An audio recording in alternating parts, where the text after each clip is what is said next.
Hi, my name is Bart Weyand. I am going to read to you a chapter of a book that I just discovered. It was given to me by a good friend of mine, and it is now a bestseller, New York Times bestseller. And it just was very poignant to me when I was reading, as I was reading the book. I haven't finished it yet even, but this chapter just stuck out to me. It's a book called The Heaven and Earth Grocery Store by James McBride. And it looks at a small town in Pennsylvania. I'm going to read something just from the cover first, the dust jacket, about the book. And it involves characters of a small town or city in Pennsylvania that has many immigrants and refugees and an original white community.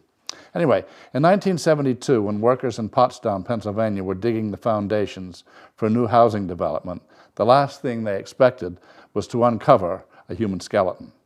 Who the skeleton was and how it got buried there were just two of the long-held secrets that had been kept for decades by the residents of Chicken Hill, the dilapidated neighborhood where the immigrant Jews and African Americans lived side by side, sharing ambitions and sorrows.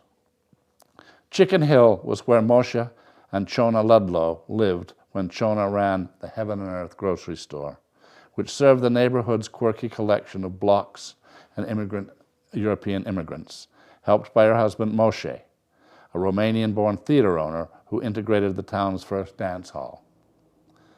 When the state came looking for a black, deaf child, claiming that the boy needed to be institutionalized, Chicken Hill's residents, roused by Chona's kindness and the courage of a local black worker named Nate Timlin, banded together to keep the boy safe.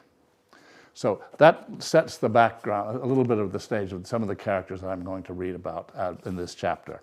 And this one chapter is called The Scrup Shoe. And you'll see why it's called The Scrup Shoe soon. Earl Roberts, known in Pottstown as Doc, had long heard the rumors of the Jewess in Chicken Hill hiding the Negro child from the state illegally. He had learned about it from his distant cousin Carl Bodkins. Carl worked for the state welfare office. The two men were not close. They had grown up on neighboring farms as boys. Both families were said to go back 10 generations to the Blessington family, said to have arrived on the Mayflower all the way back in 1620. It was a point of pride for both families, although, as it turned out, neither was tied to the Mayflower at all.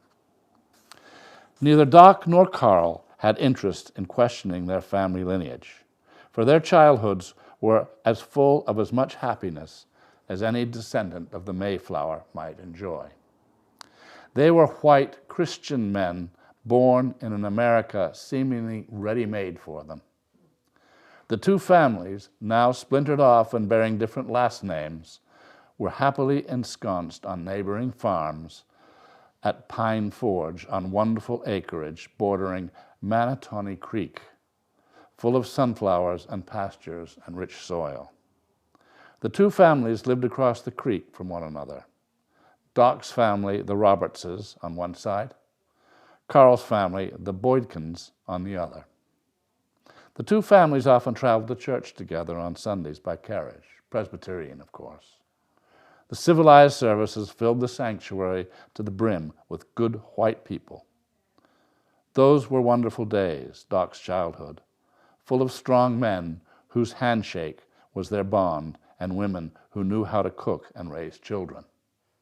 Nice, clean families. This was before the new people, the Jews, the Negroes, the Greeks, the Mennonites, the Russian Orthodox arrived. The two families lived peacefully until just before the Great Crash, when Doc's father saw the future and sold out, thank God.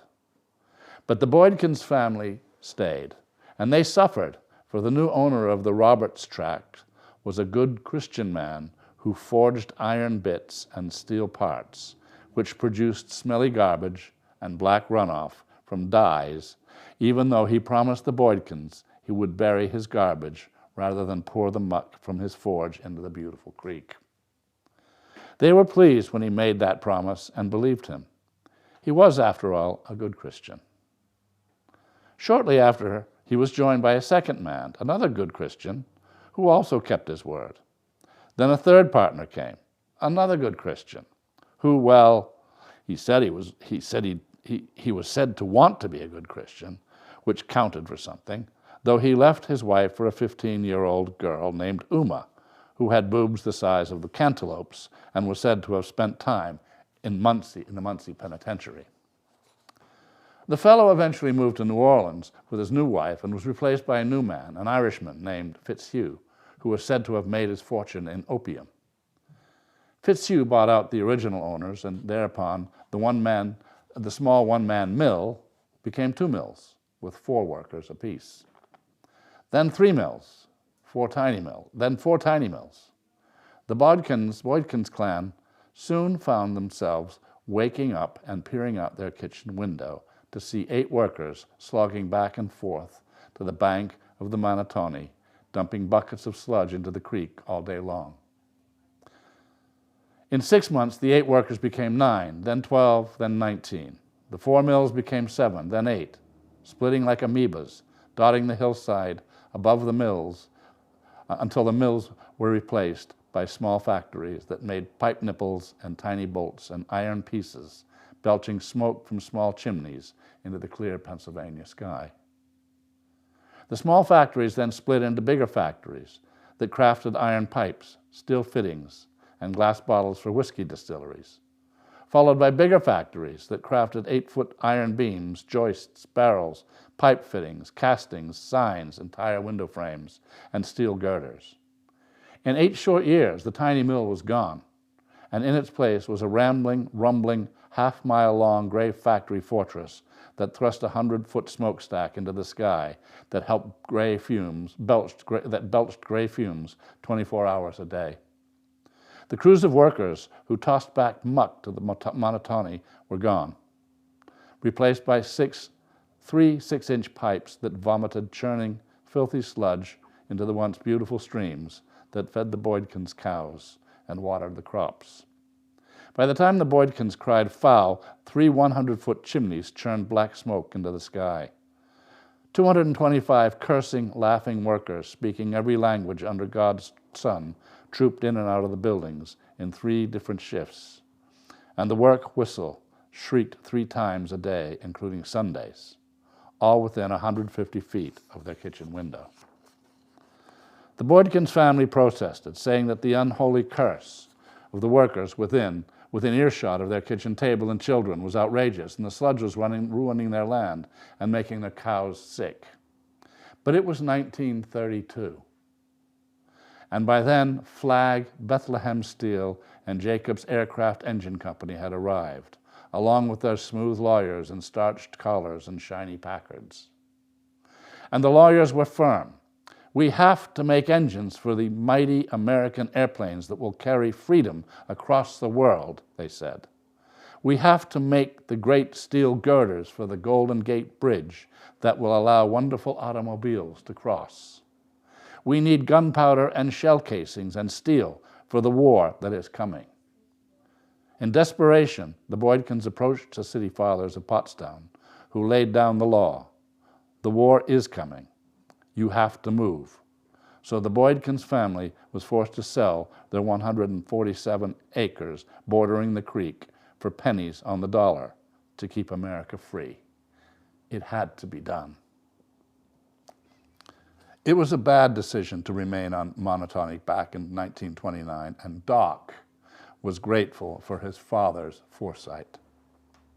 He and Carl were not especially close in high school, in part because Carl was tall and a good athlete, and all the girls loved him, whereas Doc was a bookworm who'd had polio, which affected his left foot.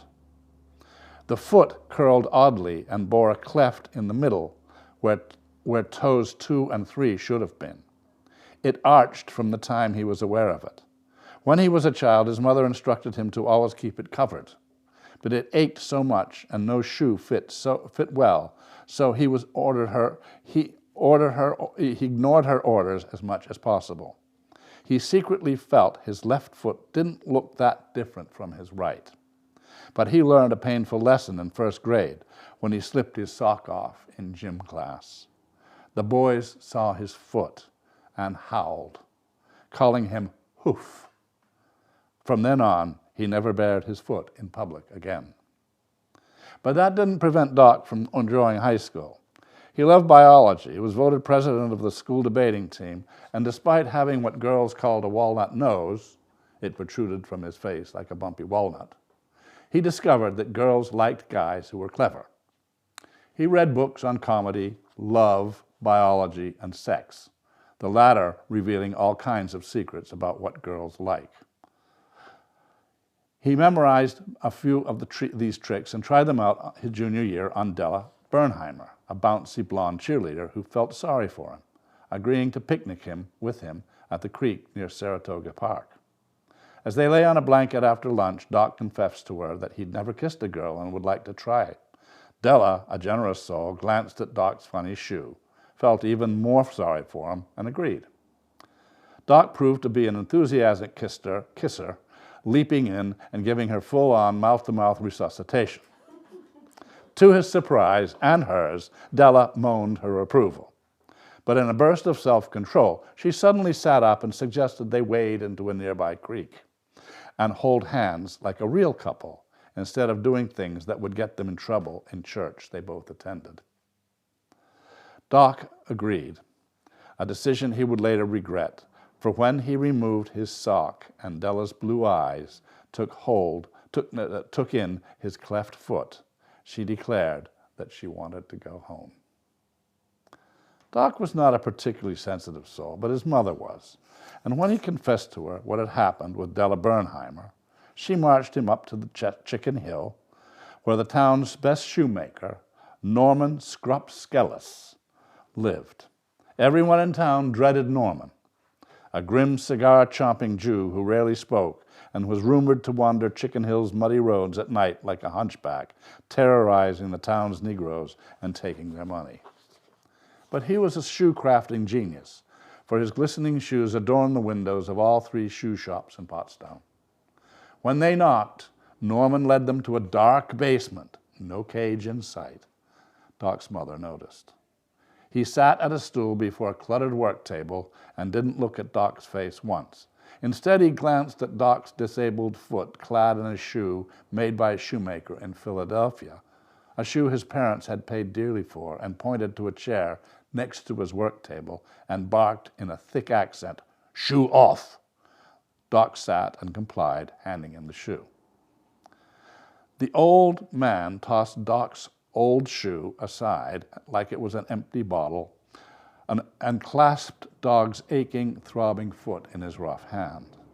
His hand resembled a claw, the hard fingers feeling like sandpaper, turning the foot this way and that, as if it were a pound of old beef, carefully examining it, twisting it from side to side in his hard palms.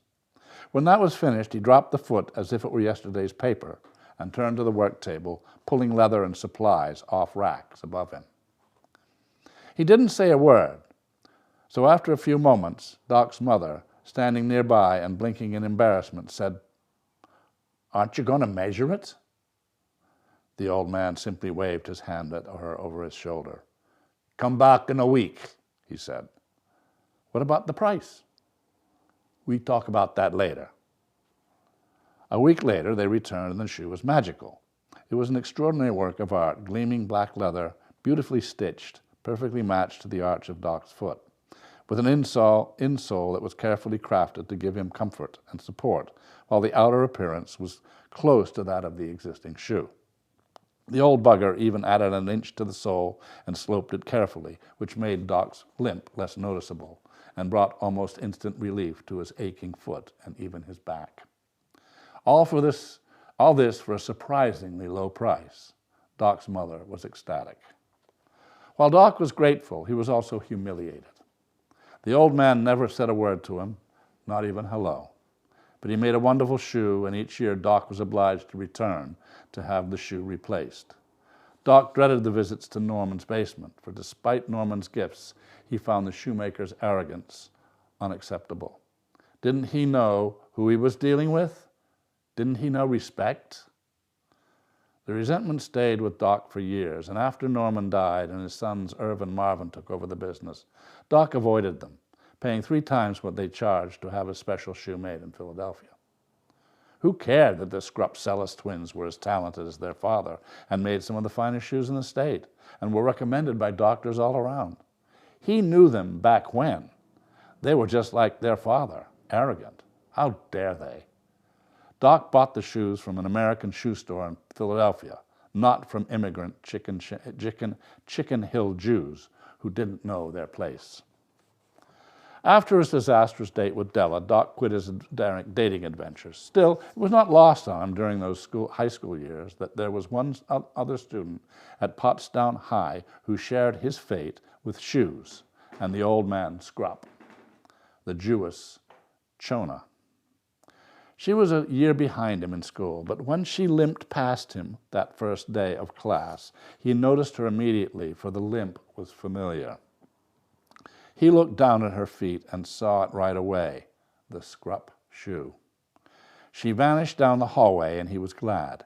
He avoided her at first, which was not hard, as most of those Chicken Hill Jews stayed together and avoided glee club, class trips, and after-school activities. But he noticed the Jewess was often shadowed by a willowy black girl from the hill. She morphed out of his sight that year and the next. But in his senior year, the two were assigned lockers on the same corridor, and on the first day of school, he spotted her from behind, fumbling with something inside her locker. When she closed the locker door and turned to face the hallway, he took one look and suddenly saw a haze of stars and heard the sound of 1,000 jazz trumpets blowing on New Year's Eve. The gimpy, mousy girl had morphed into a gorgeous, matter-of-fact, nonchalant, straight-up-and-down beauty. A proud, straight-backed teenager with black curly hair, bouncing boobs, beautiful hips, lovely ankles, the legs hidden by a simple woolen dress, and a light shining in her dark eyes that seemed to illuminate the entire hallway. Staring at her from his locker, Doc forgot all about Della Bernheimer. Chona was gorgeous. How come he hadn't noticed that before? He eyed her in awed silence as she vanished down the hallway. He watched her clandestinely that first week. He imagined working up the nerve to take her out. What would other students say? What would his mother say? His father? So what if she was Jewish? She was beautiful. He imagined the two of them walking along Manatawny Creek talking about big things, maybe him becoming a doctor one day, telling her about his family, their great history, the great Blessingtons of Pottstown who arrived on the Mayflower, and how the Manatawny was so beautiful before the factories came, the Sundays going to church and getting ice cream after. Maybe she could convert. Maybe she could be flexible, couldn't she? He was sure she could. He knew what it was like to be on the outside with her foot. They had that in common, at least. She could convert. Of course she could. The feelings built up in him week after week, then receded, then returned month after month and receded again. Then one afternoon in the spring, nearing graduation, he finally drummed up the nerve to invite her to join the debate team, of which he was president. He was clumsy and nervous. He was not accustomed to talking to Jews, and the moment went badly for he had seen a Dana Andrews film recently and had taken to talking boldly the way he'd seen the actor do. Chona was standing at her locker when he approached, and when she turned around to see him standing close, she seemed startled. He managed to mumble his invitation and then watched her beautiful eyes dance over his shoulder, down the hall, then back to him, his heart pounding. She chuckled nervously and said, "Oh no, I can't do that," and slipped off down the hallway, followed by this tall, slim Negro girl who shadowed her everywhere. He watched her back, feeling destroyed. A day later, his desolation gave way to indignation and finally to outrage. He had done the Christian thing. He'd reached out to her to haul her up to his own level, and she was too blind to see it. She lived on Chicken Hill, or for God's sake. Her father ran a grocery store that served niggers, whereas his father was a city councilman and a Presbyterian associate pastor. He was a man of importance. He had reached down to pull her to his level, and she had shunned him. Imagine. She was just like the old Jew shoemaker, Norman, with his mean, arrogant self. The whole business disgusted him. Jews. She and Norman probably made fun of him when he wasn't around. The sting of it disappeared when he left for college and medical school at Penn State, falling into a whir of biology, cadavers, and clinical studies, standing shoulder to shoulder with students from well-to-do families in Philadelphia, Pittsburgh, and even New York. And while his fellow medical students had big plans to move back to their big cities after medical school, he couldn't imagine being anywhere than his hometown. He dreamed of moving to the big city at one time, working at a large hospital, living in an apartment, in a high-rise with a Negro maid and a glamorous blonde wife. But who would look out for him in this place, in those places? There were too many strange people, Italians and coloreds, black big markets and fancy cars, and families whose money went back generations. The idea frightened him. It was safer to stay home, to return to his hometown to heal the sick. Even his snide medical professors, 2 of them German and 1 of them Jewish, respected him for his commitment. But the hometown he returned to after medical school, where decent white people knew each other by name and attended the same Presbyterian church, and ate ice cream at Bristol Ice House after service, had become a town of immigrants.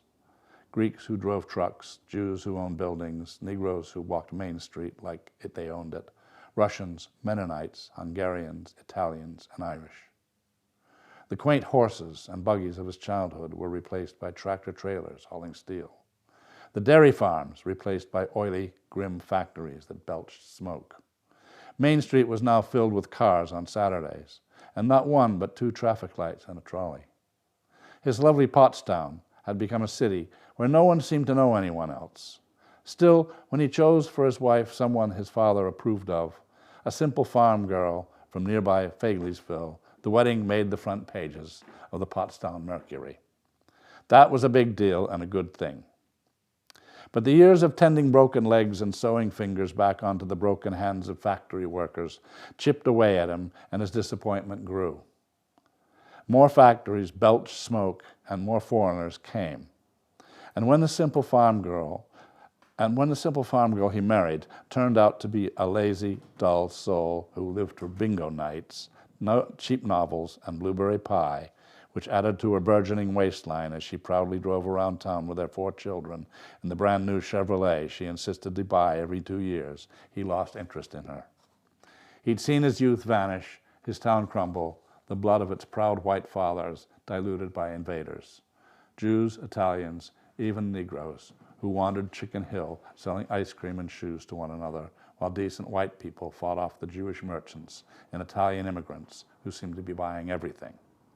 Not to mention the Mennonites in town with their horses and buggies, and the Irish at the fire company, and Greeks mumbling their business at diners, and Italians kicking ass at the dairy, and Negroes from the hill wanting factory jobs instead of being maids and janitors like they were supposed to. Now Jews were buying homes on Beach Street, making plans to build a bigger Jewish synagogue, and what's more, they were polluting the town's good white Christian teenagers with Negro music, jazz brought to town by none other than Chona's husband, yet another Jew who owned not 1 but 2 theaters. Where was America in all this? Pottstown was for Americans. God had predestined it. The Constitution guaranteed it. The Bible had said it. Jesus. Where was Jesus in all this? Doc felt his world falling apart. So a few years after medical school, his friends approached him about attending a meeting of the Knights of Pottstown to spread good Christian values. He agreed. And when that Knights of Pottstown meeting actually turned out to be the White Knights of the Ku Klux Klan instead, he saw no difference. They were men like him. They wanted to preserve America. This country was woods before the white man came. It needed to be saved. The town, the children, the women, they needed to be rescued from those who wanted to pollute the pure white race with ignorance and dirt, fouling things up by mixing the pure WASP heritage with the Greeks, the Italians, the Jews, who had murdered their precious Jesus Christ, and the Negroes, who dreamed of raping white women, and whose lustful black women were a danger to every decent, God-fearing white man. Not all of them were bad, of course. The white knights who would decide who were the good ones. There were a few good ones. Doc knew several. The meetings were more like hobby club gatherings than actual fire and brimstone events. The men talked of farming and lost property, the challenges of growing and seeding crops in bad weather, the cost of cattle and transport and rising prices. Many were former farmers. Others were factory workers and bankers. Good people, Pottstown people, people Doc had known all his life. So when Carl approached him one afternoon after a White Knights meeting about the problem of the Jewess holding the deaf Negro child illegally, Dodo, forcing him to work in her store and keeping him out of school when a good school was ready to take him, Doc had an interest. He told Carl to come by his office the following week. When Carl appeared at his office to discuss Shona hiding a 12-year-old Negro boy, Doc was careful to maintain his professional distance, for he wasn't fond of his cousin. Carl had been a big rooster back in high school, but now his firm football player's stomach hung over his belt. His sculpted shoulders sagged. His once clear face bore the trace of whiskers from a bad shave. His fedora was worn. His cheap tie spotted. Still, Carl delivered a hanging curveball that Doc found impossible to resist. "The state will pay you to examine the Negro kid," Carl said. He sat on the edge of Doc's desk as he delivered this news, pulling out a pack of cigarettes. Doc was behind his desk as they spoke. "Why do they need an exam in the first place?" Doc asked. "Is he sick?" "Deaf and maybe dumb," Carl said, extracting a cigarette and firing it. "The state wants to send him to a special school. They need a doctor to sign off on it. Simple as that." "Which school?" "Pennhurst. They got a school in there?" Doc had seen Pennhurst State School and Hospital just down the road in Spring City. It was a horrible, overcrowded nightmare, but he checked his tongue. "They take Negroes?" he said. "They take anyone who's insane." "Deaf and maybe dumb is not insane, Carl." "Do I look like a Ouija board, Earl?" Carl said, using Doc's real name, a sign of familiarity, and Doc thought grimly. Disrespect. The boy's 12. Hasn't been to school in a long time. They have special things for kids like him there. It's better than what he's got now, living on the hill and running around for them Jews up there. The state wants him. They're burning precious dollars, having me run around up and down there looking for him. Every time I go up there, nobody knows nothing. I even sent a colored up there who couldn't shake him loose. The Negroes are hiding him up there, and she, Shona, in cahoots with him. "It's her child?" Doc asked. Carl looked at Doc blankly, then sputtered. "Her what?" "She's married, Doc." "So?" "Whatever you're thinking, Doc, I don't want to know it," Carl asked, sucked a cigarette thoughtfully, then said, "Now that you mention it, there's a lot of tipping going on in this town, especially up on the hill. Could be." Doc's face reddened. These kind of conversations made him uncomfortable. He felt like a fool. He didn't know why he'd even brought it up. I've never seen the kid, to be honest," Carl said. "But from what I heard, he's pure colored Negro. No father. His mother died not too long ago." "From what?" "You're the doc," Carl said. "All I know is the kid's hiding at some store someplace behind the Jewess and her husband, the all-American dance hall and theater guy. The husband finances the whole racket. I can have the cops go up there with you if you want. Let them do it and keep me out of it." Carl frowned. "It's not smart to rile up those Chicken Hill Negroes. She got a lot of sway with them. She was nearly dead this time last year, sick from something or other, and the colors got stirred up about it. She's the one who wrote the letter about our parade. Remember?" Doc shrugged. "Who reads the stupid paper around here? What about the Negro you sent up there? The state has Negro investigators now." "No, he's just a driver. He drives the superintendent around. We got a tip the Jewish lady was hiding the kid in the next door neighbor's yard, so we paid him a couple of extra bucks and let him drive a car up there and ask around. Nobody would talk to him. He snuck around to the back to look in the yard and said there must have been 20 kids back there. He couldn't tell one from the other and had to leave quick. He said the colored smelled him out. They're all related on the hill, you know, cousins and whatnot. Come on, Doc, my supervisor's all hot and bothered. Can you see about it? You examine him, sign off on it. Then they put him in Pennhurst. They pay you to write a little report. Case closed, it's easy. Okay, I'll write the report. Don't you need to see him first? Doc thought about it for a moment. He hadn't seen Chona in years. He never forgot the Jewish goddess standing on her locker in high school, her shining eyes, the full breasts, both of them young and innocent, the years ahead of them looking so promising. Those years were gone now. They were both middle-aged. They still had something in common now, scruff shoes. That was one thing. Maybe she was like him after all. Maybe her husband is like my wife, he thought. A loser, a mess. Why not? What was left? He nodded. All right, Carl, I'll go see the kid. Leave the police out of it for now. That's the end of the one chapter of a long book. It was written by, as I said, it was written by James McBride, who is a black man, a black writer. It goes on with those characters and the boy is the big main part of the story. Thank you very much for listening, and I hope you can read this book, maybe from the library, or give it as a Christmas present. Thank you very much.